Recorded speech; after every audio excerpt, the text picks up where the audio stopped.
Hello, everyone, and welcome to Deconstructing the Dark Passenger podcast, the podcast about all things Dexter. I'm Jean. I'm Victoria. Today, Season 3, Episode 7, Easy as Pie. This is a heartbreaker, man. Yeah, it was. I know somewhere in my notes I have crying. I'm going to talk about it. I have a lot to say about it.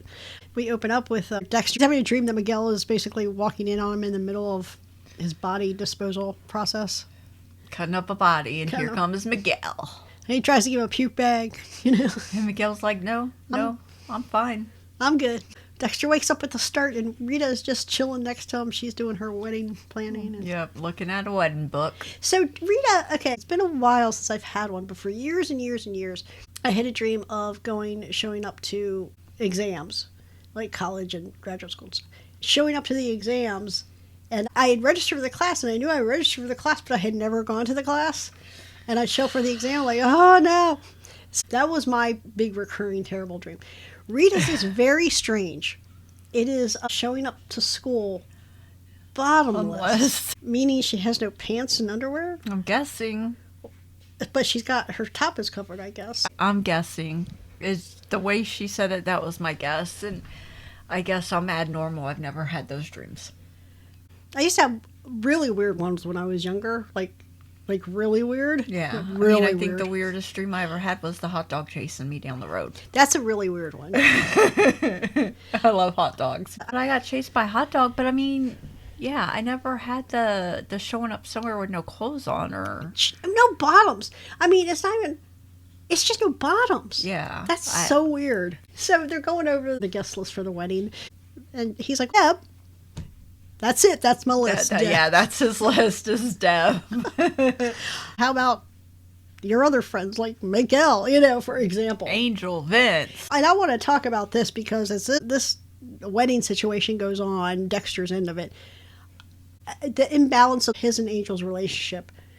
Now, we know it's ridiculous for Vince to be like, oh, you're my buddy. I mean, yeah, we work together and I have to entertain you, but they're not tight. Yeah. But it's clear that Angel is very fond of Dexter, considers him a very... good friend. Like his best friend. Yep. And Dexter had that one moment last season where he said, if I was going to be like a real person, it would be you. Yeah. But like other than that, it just seems such an out of balance friendship. It does. But, that friendship progresses over time. But what's interesting is at this point, now, we got some backstory, obviously, in Original Sin that we didn't have, but we still knew. Dexter didn't just, show up when the series started. He had already been at this job for a while. But in the context of it, what we know they've been working together closely for at least 10 or 15 years. Yes, and Angel was there when Harry was there, too. So I think that might have kind of given him that kind of edge with Dexter, is because it's somebody who knew Harry and who knew the family before Harry left and after Harry left. Yeah. So I think Dexter and Angel are probably that close because of how it all started. Yeah, I think you do have a point though about how their relationship progresses, but I think it's interesting here just early on. I think this season it starts to come into focus here, where I think this friend thing with Miguel was a weird framing. Yes. But I think what's really coming into focus this season, and I think it's clear by the end, is this isn't really about Dexter making a friend or Dexter doing a shotgun wedding or anything like that. This is really about Dexter appreciating his life. Yes. In a much more profound way than he has before. Yeah. He has claimed it last season with the Bay Harbor Butcher stuff. So you're just appreciating your freedom. You're understanding that freedom is more than just being able to walk around. Yeah. But now he's appreciating these other things. Yes.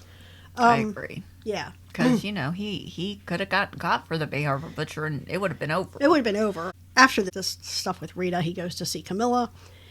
They're moving her to hospice care. She's like, I just realized, this is the room. This is it. This is the room I'm going to die in. Yes. Which it's heavy. Man, this Camilla stuff is heavy.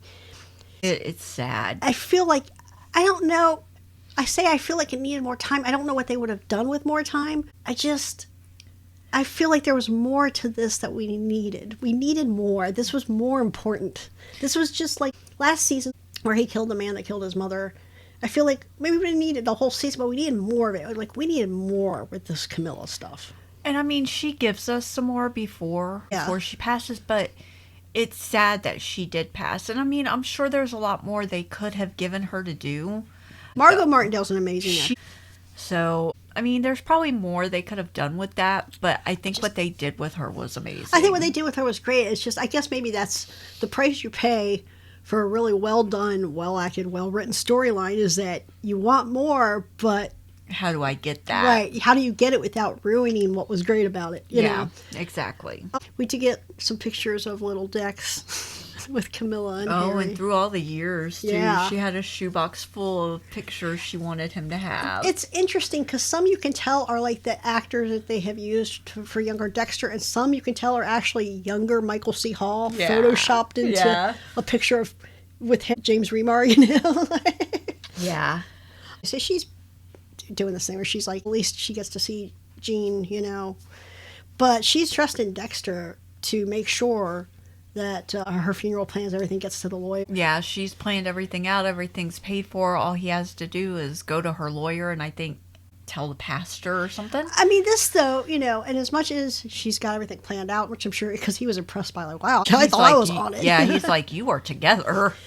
I mean, that's still, he's not the executor. He doesn't have to figure anything out. But to say, like, I'm trusting you with this is the most, like, to trust somebody with that. Yeah, and I mean, she did say the only family she had lived up north. Yeah. And that was kind of why she wanted to give it to Dexter, because he's right there. Yeah. And I'm guessing that Jean was pretty much buried in Florida, so she wants to be buried next to him. Yeah, of course.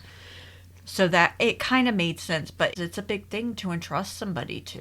And it's interesting because all this going on, and Dexter, she's trusting him with some heavy stuff, and Deb doesn't go in to visit her once. Yeah, Dexter does tell Deb he should go, and Deb makes the comment, I don't do sick people. Yeah. And I'm like, girl, that's this woman did a lot for your family. They played bridge with Deb's mom and dad almost every weekend. Get your shit together and go to the hospital once. At least once go in there. Speaking of Deb, he's at his station and he's like, hey, I'm doing this thing for Camilla. I'm trying to get her some good key lime pie. Can you help me out? And she's like, it'll taste like sour dog shit. I'm like, girl, then you have not had a good key lime pie. I love Deb's hair in this episode. It was really good. I don't know what was different about it, but I don't know. Something in her hair, I was like, woo, her hair looks nice this episode. Yeah.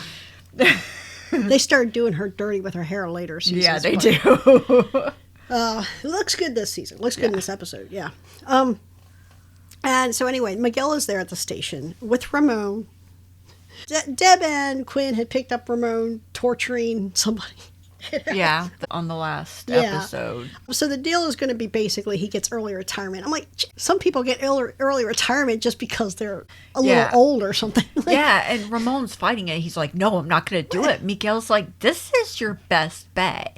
And then when Ramon finally comes to his senses, he's like, what, so I can keep the Prado name out of the newspapers? And I'm just like, dude, what you did was bad. Yes. Don't worry about the Prado name right now. Worry about the fact that your reputation would go down and they would find a way to fire you if you didn't. You fucking blackbagged somebody and threw fucking soda up their nose. Oh, I can't even.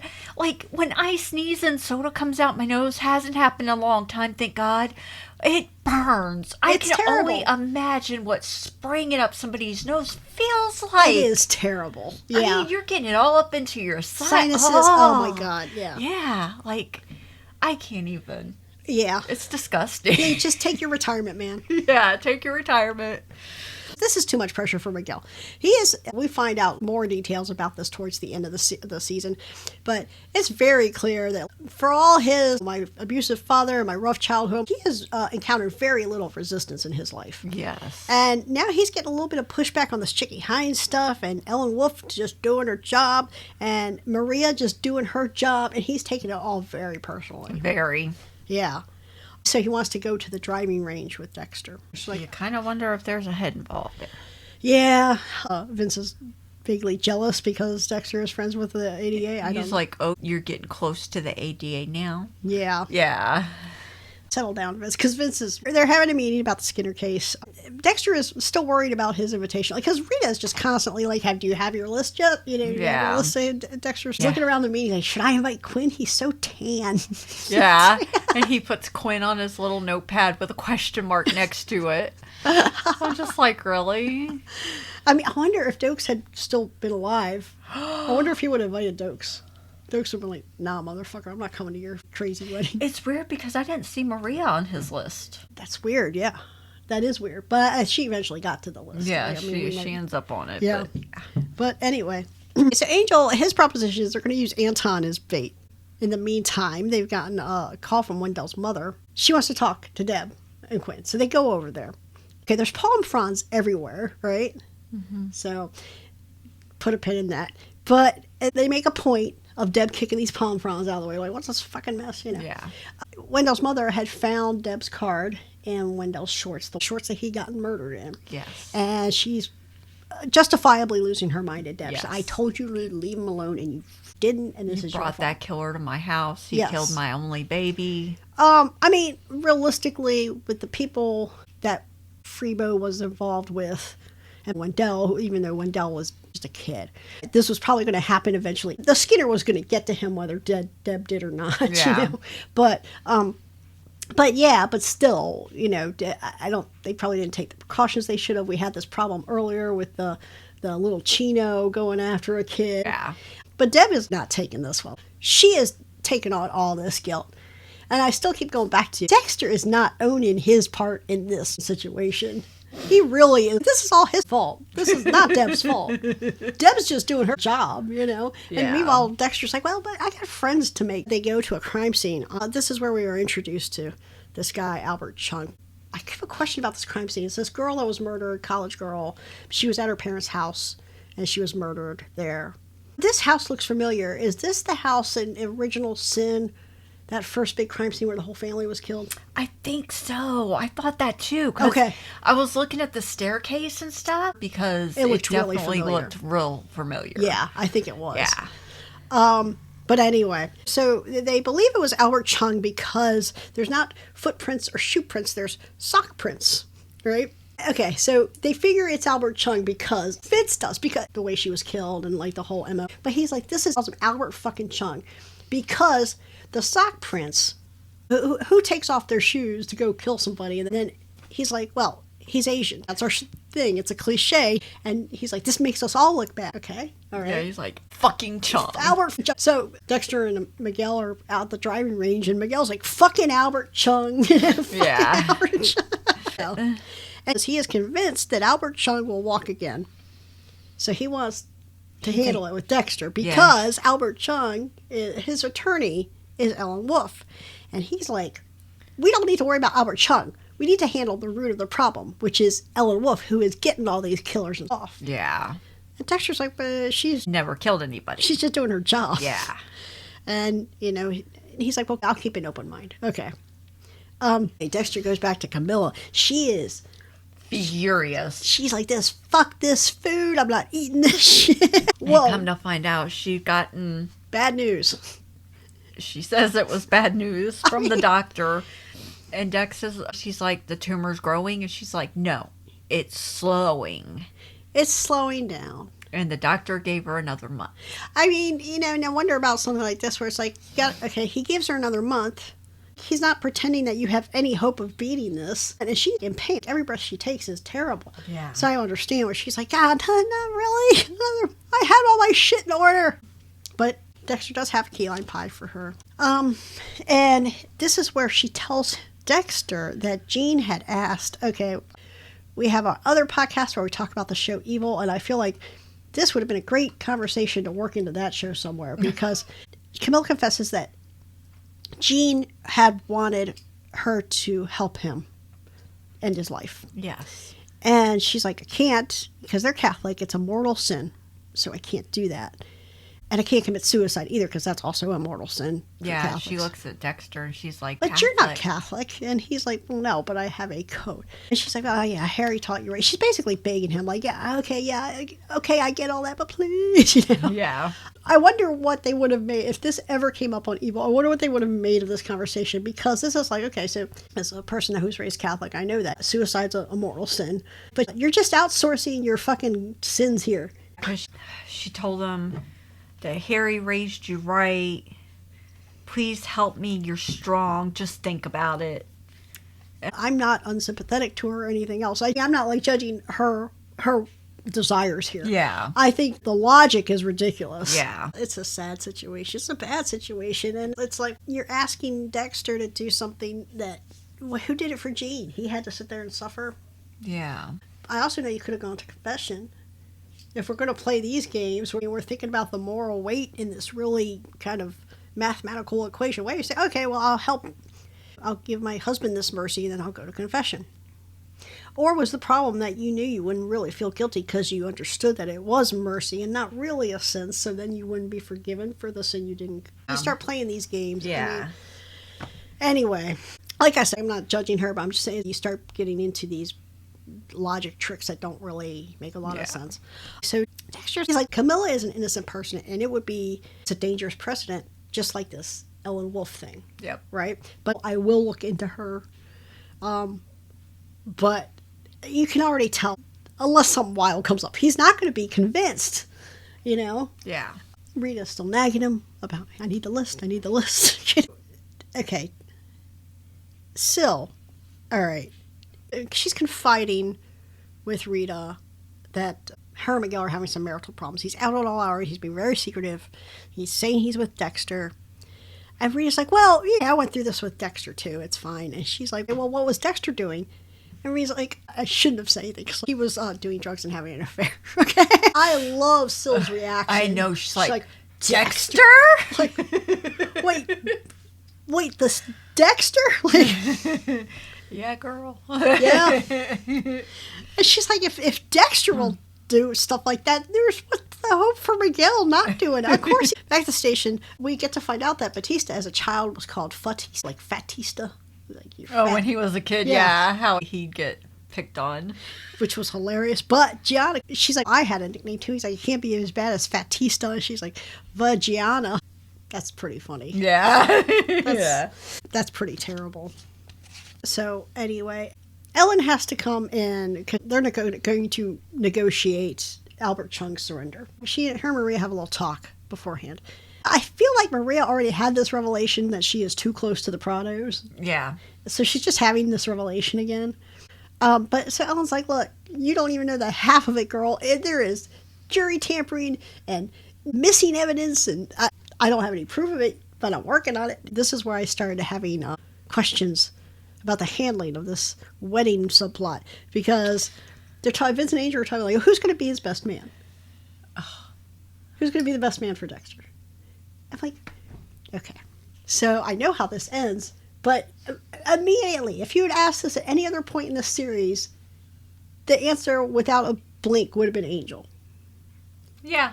I mean, of course, Vince can have his delusions. Yeah. So we're going to have a problem. Anyway. Yeah, because it's not how the best man goes at all. Mm-mm. Kind of odd. I don't hate where we ended up, but I hate how we got there. So Deb this is where her and Dexter have a little talk about Camilla. And I want us to put a pin in this conversation, because Deb says she hopes Camilla goes fast. And she says, if I ever get like that, just shoot me. Shoot me in the head. Just shoot me. She's like, I'd do it for you. I'd pull the plug. I'd put a bullet or pillow over your head. And he's like, all right, noted. Don't be near Deb if there's any chance of you making it. She's like, yeah, look. He hasn't breathed in like 2 seconds. Done. Pillow, where's the pillow? Okay. Miguel and Ellen, I really like this scene. Syl is coming in because he and Ellen are going to negotiate Albert Chung's surrender. This is just great. Yeah, it's the back and forth. I know, and it's so lawyery. I mean, Jimmy Smits kind of hams it up a little bit, but that's the thing that Jimmy Smits brought to this season was kind of like, I'm just going to go just a little bit over the top. I'm just going to spice it up just a little bit. And it worked really well. But what I appreciate about this, you get like a lot of lawyer shows and procedurals, and all the lawyers always go back and forth, and everybody sounds, is very, they might raise their voices, but they're always like, ha ha ha, I'll see you in court, ha ha ha, look at eat my motion, ha ha. I love this one because they are legit. He's like, you have no shame. Yeah. He tells her that she has no shame because she's getting off murderers. Yeah, she's talking about Albert Chung's his conditions, and one of them is to have conjugal visits, and Miguel's like, you have no shame. Yeah. I mean, he wants the press there. He wants to be able to make a statement. I think he wanted like a minimal prison thing. Yeah, like, he wants all those. And then conjugal visits was the last thing she said. And I was just like, really? Really? Yeah. This season it has its problems, man, but it is full of these little great moments. Like this back and forth. And at one point in this, because Dexter is there, because he's done all the blood reports. Yeah, and Miguel wants him there. And he's just collateral damage to Ellen. Ellen doesn't actually give a shit about him, but she says like something about the substandard blood work. Yeah, once I destroy you with your cross-contamination and stuff like that, I'm like, nobody's ever destroyed Dexter with that shit. Dexter's just like, do I see sheets of plastic in your future? Yeah. Yeah, because after he walks out, he's like, I am not a fan. Not a fan. He's like, but he says, I'm not a fan, but she is just doing her job. Yeah. Man. This is her job. It's great. I loved it. It's a great scene. I just love this scene. So we still got Deb going into overtime for the Skinner case. So Angel and Gianna had kind of like a little, like, are we just friends? Like, what are we doing here? But he goes running after her. He's like, oh, look, I need a +1 for Dexter's wedding. And she's like, +1, that's just not just friends. But it ends with them smooching. Yeah. I mean, we knew this was coming. Yeah. I don't know why we were cat and mouse in this. Yeah. So Dexter has another fail pie for Camilla. Oh, this is one of her best scenes. Yes. She does apologize for asking Dexter to violate his conscience. And she tells him that she knew his secret, which is that his brother was Brian Moser. That he was the ice truck killer. Yes. And she's like, so you think if you help me die, you'll be like him? So what had happened, all the work she did purging this file for Harry or whatever, she read it. Yeah, she knew that Brian Moser was his brother. And when they named the ice truck killer and they said it was Brian Moser, she put 2 and 2 together. Now, I still have questions about how much she actually put together, and maybe she kind of knew it in her soul but didn't want to say it out loud about Dexter. Yeah, and she tells Dex, I'll take it to my grave. Yeah. Now he's not worried about Camilla at all. So Deb's putting in her overtime, and a wild Yuki appears.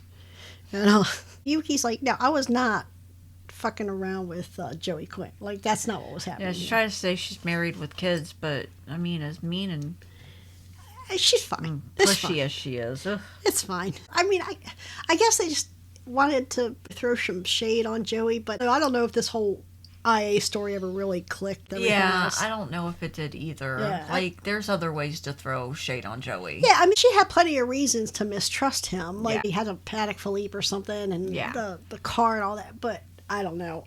This season has its problems. I don't even know that this storyline dings the season because it just doesn't really negatively affect anything. It's just unnecessary. Yeah, we didn't need it. Yeah.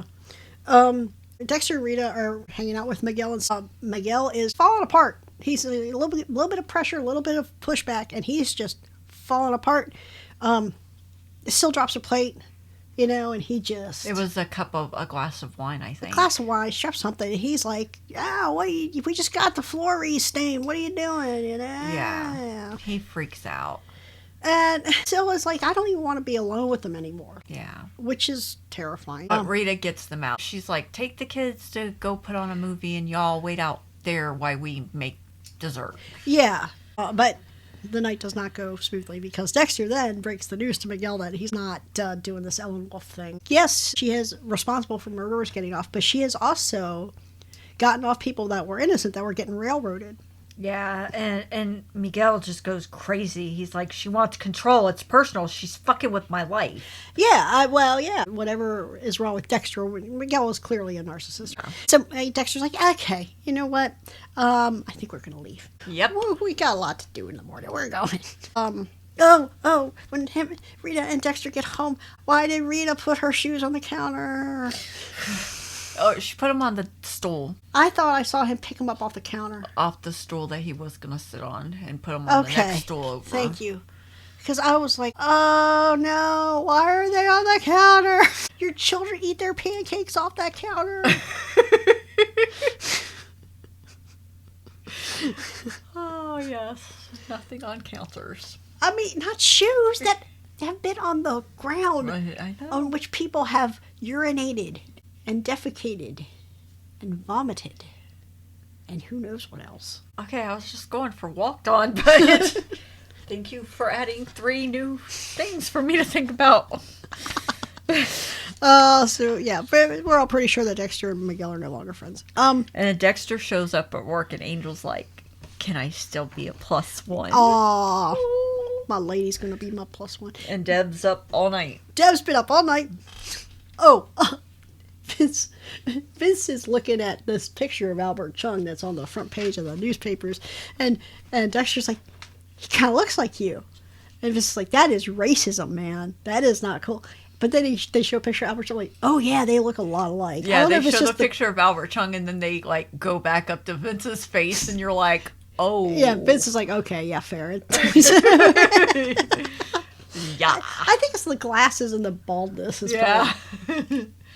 Okay, so yes. So Deb has been up all night. Okay, it's the trees, right? But she's just talking fast, and she's like, it's the trees. And Angel's like, how much caffeine have you had? She's like, a metric fuck ton. Yeah, a metric fuck ton. And he's like, well, I think it's giving you Tourette's. I'm like, wait a minute, have you never met her before? She always talks like that, Angel. But Anton, so nobody can find Anton, right? Yeah, she's been calling. Anton's not answering. Meanwhile, Maria goes over to Ellen's. Ellen is going through some stuff because she actually does have a conscience. And she knows in her soul that Albert Chung has done all this stuff. I mean, she still has her job to do.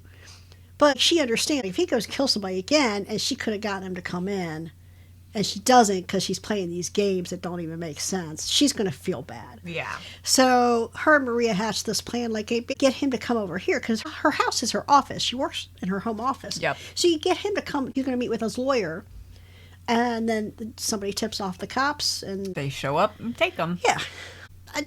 I don't know that this would actually fly if word ever got out, but this is what they're doing. Okay, that's fine. So Dexter brings Rita over to see Camilla. Yeah. And Camilla's having a hard time. She's coughing, and the nurses are trying to help her, but Rita comes and she's like, hey, I got it. Let me take care of it. And she's wiping her mouth and kind of soothing her eyes. Like, Rita's an angel. Yeah, what? She is. Dexter didn't ever deserve this woman. Good Lord. I mean, she's never met this person before. She's right away. Let me help. Let me make things a little better for you. You know, that's just her instinct. Yeah. So anyway, so Deb goes over to Anton's. He is actually still in town, but the security details been pulled. But he said he didn't want to leave town without talking to Deb, and he agrees to go ahead and be bait. He tells her, I'll be your bait. That's so sexy. And then they start smooching. It's just everybody. Okay. So the plan worked. Albert Chung got picked up at Ellen's office. Miguel admits to Dexter that Dexter was right about Ellen. It does not sound convincing. Yeah. But they make up, and this is where Dexter asks Miguel to be his best man. And I'm just like, why? The fuck? Angel was right there. Angel's here. I understand why you wouldn't want Vince to be, but Angel was right there. The dude you've known forever. Your whole life almost. But we're not doing that. We're doing Miguel. Okay. Well, I guess it actually ends up working out because Miguel does end up paying for the catering. Yeah. So I guess that's fine. So anyway, Dexter does go back to visit Camilla without Rita, but with a pie. And she's asleep when he gets there. She's asleep. But he's like, I brought you a gift, and I think it will make you feel better. And she smiles. She knows. She knows. He put sodium pentothal in her pie. Yes. And then she said, I'll tell Jean you said hello. And then he gets right into her ear, and he's like, I killed my brother. And she says, it's good that you did. And then she's gone. And I was in tears. Yeah, I had a hard time. I mean, I'm not saying it doesn't bother me. I think that first time I saw this, I welled up. So Dexter now understands mercy, right? That's what he says. Now he understands mercy. This is one of these lessons. A lot of times he says he learned something or whatever, and you see no evidence of it later. Yeah. But this time, but you do later. This time, yes, you see, like he actually, now he gets it. Yeah. He gets it. So it's actually stuff starting to stick. Yeah, because you see it, if not in the next season, season 5, definitely. Well, you see it in this season. Yeah. There's a big one in this season where he... Yes. Yeah. Yeah, you definitely see it in season 5, for sure. I mean, there's a moment in season 4. There is a moment in season 4, yeah. But I don't know if that was true mercy or he had a little bit of selfish motivation there when he did that. But we'll talk about that. No spoilers for season 4. We're not doing it. It's hard to deal with the Camilla stuff. Yeah, it is. But it was an important lesson that he learned. He'd had a flashback at one point of Harry had taken him to see somebody get executed. And I had noticed there, I was like, well, the difference with Dexter, he doesn't seem excited or anything to see a person die. Yeah. And so it's like he's not getting any pleasure from killing Camilla. No, he's not. But he knows she's in pain. He knows she's in pain. But like, could you see some of the people he has killed? Some of the actual serial killers or whatever he has killed. Probably some of them might have also had like a soft spot. But I think some of them probably would have like, yeah, I'll kill her. Yeah. And they would have liked it. Or at the very least, they wouldn't have struggled with it. Yeah. Yeah. And he can cast it in terms, she doesn't fit the code, blah, blah, blah. That's not why he didn't want to do it. Yeah. He didn't want to do it because he does appreciate her and his relationship with her. But he also understands that she's in pain.